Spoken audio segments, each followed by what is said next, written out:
یہی تو وجہ ہے کہ آج کل بعض پاگل کتے جو مارکیٹ میں آ رہے ہیں کھلے عام جمہوری اور سیکولر ملک میں بے دھڑک بھونک رہے ہیں کہ جو مسلمان کی ایک لڑکی سے نکاح کرے گا اسے 5 لاکھ کا انعام دے گا۔ ان پاگل کتوں کو یہ بھونکنے کی وجہ کیوں پیش آئی کہ جس مسلمان کی لڑکی غیر کا بستر بن گئی اب اس مسلمان کے خاندان کی کوئی عزت باقی نہیں رہے گی۔ جب پتہ چلے گا لڑکا باپ دیندار ہے، نمازی ہے، اللہ نہ کرے مولوی ہے، تبلیغی ہے، اللہ والوں کی صحبت پایا ہوا ہے، لیکن لڑکی کسی غیر مسلم کا بستر بن کر حرام بچے جنم دے رہی ہے، اب وہ کیا منہ اٹھا کے سماج میں بات کر سکتا ہے؟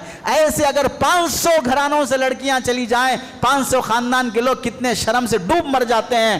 تو یہی حکمت ہے باطل اور دشمن کی کہ وہ مسلمانوں کی لڑکیوں کو ٹارگٹ بنانے کے اعلان پر 5 لاکھ کا اعلان کر رہے ہیں، اور سیکولر ملک ہے صاحب، بولنے کی آزادی، بھونکنے کے کتوں کو جیسے آزادی ملی ہے ویسے ایسے کتوں کو بھی ملی ہوئی ہے۔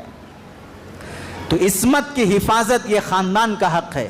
کوئی ایک لڑکی آزاد بن جائے تو اس خاندان کی ناک کٹ جاتی ہے۔ شریعت نے اسی وجہ سے یہ تعلیم دی ہے کہ لڑکیوں کی حیا کی حفاظت، ان کی عزت کی حفاظت۔ عصمت سماج کا بھی حق ہے۔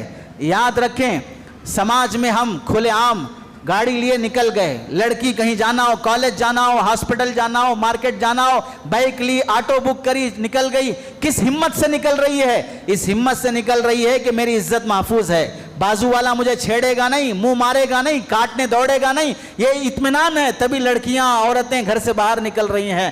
جب میں پتہ چلے گا کہ باہر نکلنے کے بعد کبھی بھی کوئی کاٹنے دوڑ سکتا ہے، کبھی بھی کوئی حملہ کر سکتا ہے، کبھی بھی کوئی منہ مار سکتا ہے، عزت لوٹ سکتا ہے، اب امن ختم ہو گیا، سماج کی عورتیں باہر نہیں نکل سکتی۔ یہی تو ہوا کہ دلی کی بس میں 6 درندوں نے ایک لڑکی کا ریپ کر کے اسے جو مار دیا اور اس کا جو قتل ہو گیا۔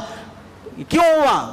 بسوں میں امن نہیں ہے، ٹریفک پلیس میں جہاں پر لوگ پبلک عام طور سے آتی جاتی ہے وہاں پر امن نہیں ہے، تو پھر سماج کا حق جو امن ہے وہ ختم ہو جاتا ہے ان درندوں کی وجہ سے، جہاں پر زنا کی اجازت دے دی جاتی ہے۔